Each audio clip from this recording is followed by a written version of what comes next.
Desde el primer momento que me senté a intentar escribir algo que fuera parecido a un análisis sobre este disco, lo único que se me vino a la mente son preguntas de las que no estoy muy seguro cuáles son las respuestas.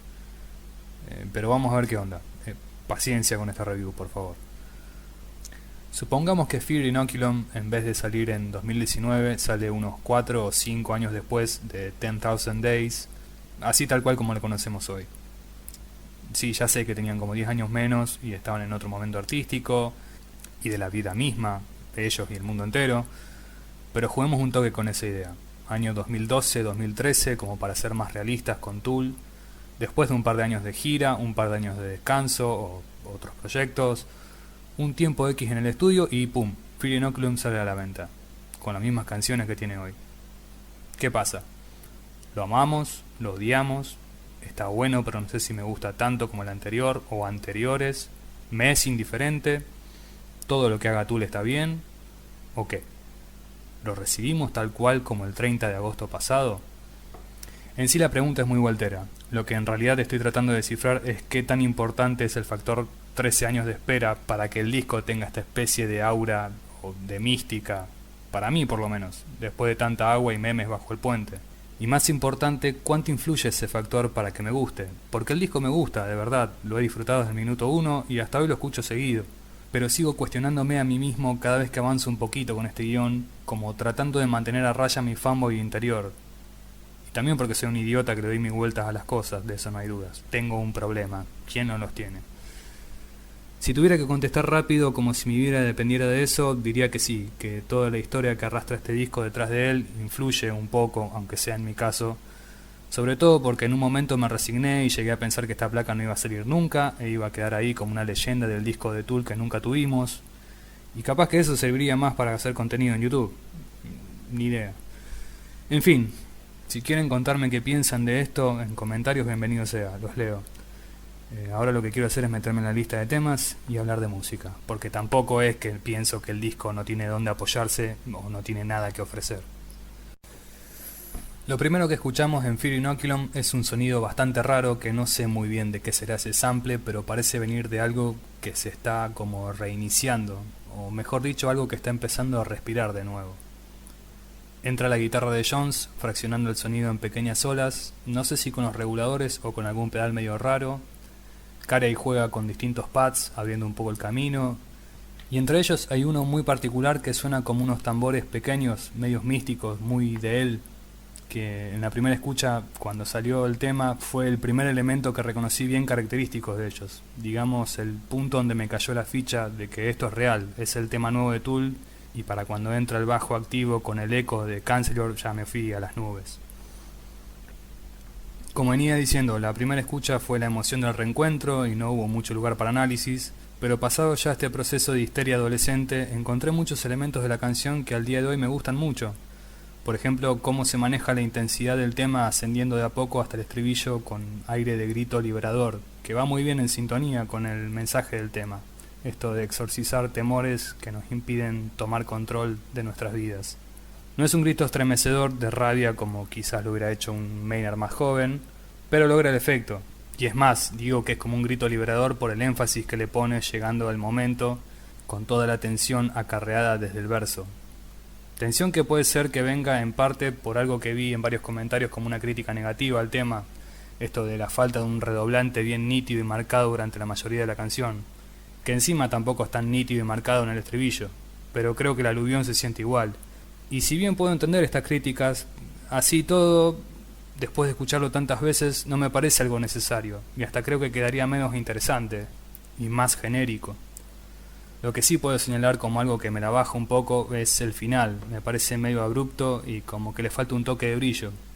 O sea, todo lo que viene detrás me encanta, toda la construcción desde el outro, desde que Maynard dice "a long time coming", pero el último fragmento siempre me queda una sensación de que podría haber sido mejor. Y es un detalle que puede ser una pavada o no, dependiendo de cada uno. Si venís surfeando como un campeón y de golpe te chocas con la arena, es medio un bajón. Igual me parece un gran tema, que cumple muy bien tanto el rol de abrir el disco como de ser el primer cacho de música después de tanto tiempo. Numa es una página en donde se empieza a notar cierto protagonismo de Danny Carey, pero tampoco es que opaca a sus compañeros.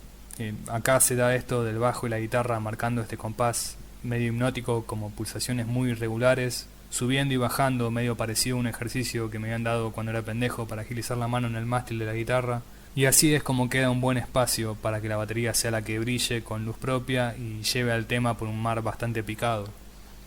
Incluso el trabajo de Maynard en las voces parece estar bien ajustado a este método. Divide las estrofas en sílabas, alargando muy pocas veces alguna nota, como tratando de no meterse mucho en el camino del batero, hasta la llegada de esa especie de estribillo instrumental donde la guitarra, bajo y batería se liberan y dejan fluir la melodía en un groove más tradicional.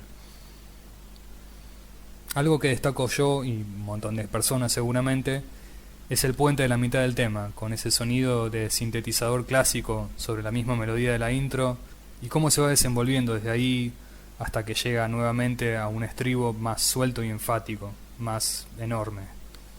Sin dudas me parece un momento destacado realmente de todo el disco. Invincible, entre muchas cosas, debe tener el riff más pegadizo de todo el material. Me acuerdo de que era lo que más fresco me quedaba las primeras veces de escuchar todo el disco y pasaba mucho tiempo tarareándolo al punto que se volvió insoportable. En realidad creo que el tema entero es bastante fácil que se quede dando vueltas en la cabeza. La forma que se marca el compás y el bajo, el estribillo y preestribillo dividido en palabras y frases cortas. Creo que son todos elementos muy distintivos que lo hacen fácil de recordar, por lo menos en mi caso. Me gusta mucho el tema, me gusta cómo se maneja el clima, cómo se plantea la estructura, cómo va mutando la melodía sobre una misma base, el solo de bajo, el break bien metalero, que sí me recuerda bastante al riff de Jambi, pero un poco más ralentizado, y cómo reaparece el riff principal en el último fragmento del tema como para cerrar un círculo. Me gusta mucho también que Maynard se tome este momento para hablar a cara descubierta, por decirlo de algún modo, dejando de lado por un rato las cuestiones existenciales, filosóficas, para mostrarse más humano, enfrentando un dilema que cualquiera puede tener o tendrá en algún momento. La metáfora del guerrero volviendo al campo de batalla una vez más sabio, más experimentado y también más castigado, con la confianza de todas las hazañas logradas a través de los años sobre la espalda, pero con el peso de las mismas debilitándolo. No solo por el paso del tiempo, sino por la expectativa general de repetir o superar lo ya logrado. Además, y quizás lo que más incertidumbre le genera, es que el mismo campo de batalla está muy diferente a cuando lo dejó. De todas formas termina descartando estas inquietudes porque Tool siempre fue a lo suyo, sin importar qué tendencia estuviera dominando la escena en el momento, y principalmente porque lo único que importa al final es que sigue necesitando responder a ese llamado a las armas. Descending no es para nada la primera vez que Keenan escribe sobre cómo se está yendo toda la mierda, pero sí creo que es la que más se nota una intención de espabilar, de movilizar un poco al que esté escuchando y unir en la simple causa de sobrevivir. Suena muy actual, sí, pero el tipo no es vidente o un profeta. En una entrevista publicada en Cosmic Dawn explica que estas canciones salen simplemente de prestar atención durante muchos años de su vida a cosas como el gusto del agua o el olor en el aire. No hay mucho misterio, simplemente basta con preguntarse a dónde parece que estamos yendo desde hace años con la contaminación, cambios climáticos, crisis económicas azotando países enteros, guerras, bla bla bla, ¿no? Creo que es eso justamente lo que más lo motiva a escribir una canción como esta, el bla bla bla, el cómo muchas veces pasamos de estos temas en defensa propia para no volvernos locos o porque nos da paja y ya tenemos demasiado con nuestras propias vidas. Qué sé yo, eso, que el tipo apunta a nuestra burbuja con estrofas filosas, que se balancean en una melodía de esas que Tool siempre cocina tan bien, a fuego lento, con la clara certeza de que algo está viniendo y cuando llega finalmente sacude bastante. Y es ahí mismo en donde hay una rabia en la voz del cantante que creo que solo se vuelve a repetir en una ocasión más en el resto del disco, y se acerca bastante al Maynard de años atrás, como para despertarnos un poco y que de una puta vez nos pongamos a aprender a nadar.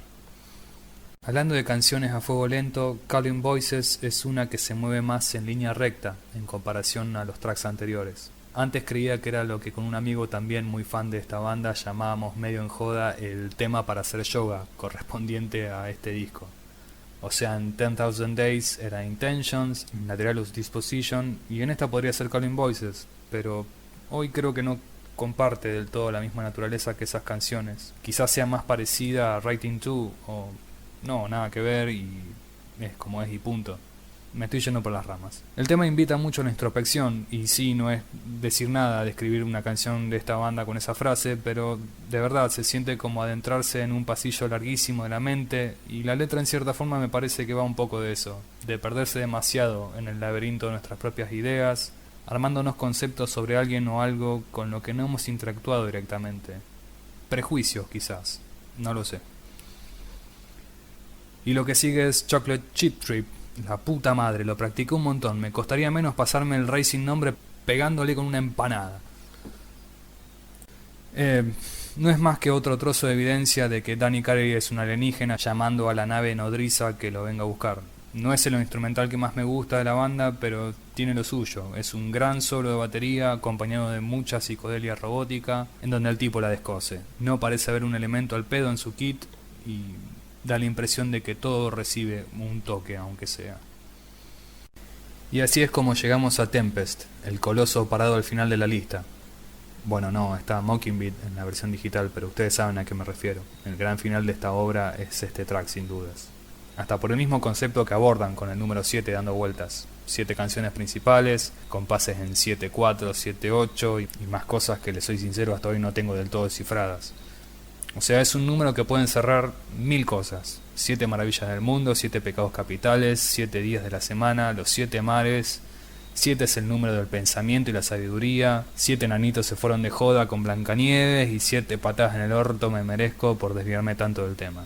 En fin, a lo que importa. Tempest es un ejemplo ideal de cómo cerrar el telón. Ya desde el vamos, en la primera mitad me comí el amague con el arpegio del principio. No me esperaba ni a palos la entrada de ese riff eléctrico y el verso que me remite tanto a los años de Opiate y Undertow, como una mezcla entre Part of Me y Flood, quizás. Por el riff, como dije, la voz, la bata. Y siempre me saca una sonrisa más allá de que me encanta lo que estoy escuchando. Es como si la banda dijera, después de tanta reflexión y profundidad y cosas místicas, nos pareció adecuado romperte el orto a la vieja usanza. Igual es solo la punta del iceberg eso. Los 2 primeros versos están de putísima madre, pero el pedazo de jam session que se desenvuelve después es sublime, de verdad.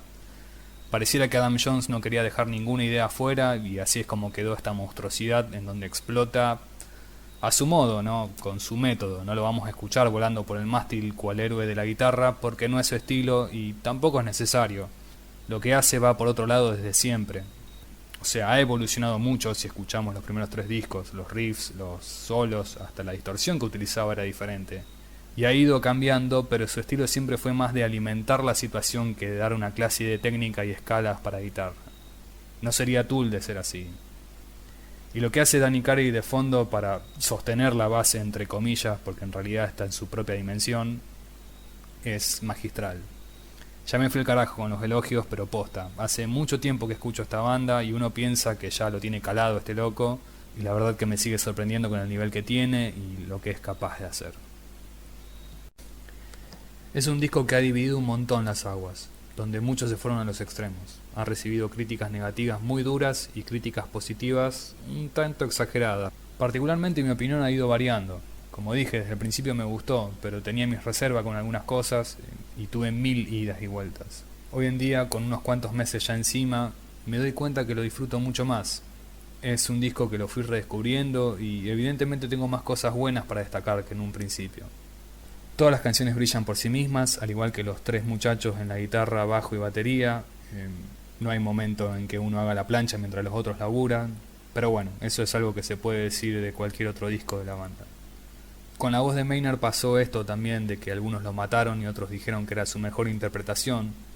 Sinceramente no comparto ninguna de las dos cosas. No es mi trabajo favorito del frontman, pero creo que está muy bien en su rol. Me gusta mucho lo que hace en Descending, Calling Voices, Tempest y en el mismo Fear Inoculum. Diría que en esas 4 es en donde más se destaca, pero el resto, como dije antes, está muy bien. A ver, no jodamos, que 50 y pico de años no son al pedo y se sigue defendiendo como un campeón, por encima de la media seguro, y esa chispa tan particular que tiene su voz sigue ahí. Fanboy o no, yo la sigo encontrando. Pero bueno, ¿cómo encaja este disco dentro de la discografía de Tool? ¿Qué lugar tiene? Y no me estoy refiriendo a qué lugar tendría en una tier list de peor a mejor o lo que sea.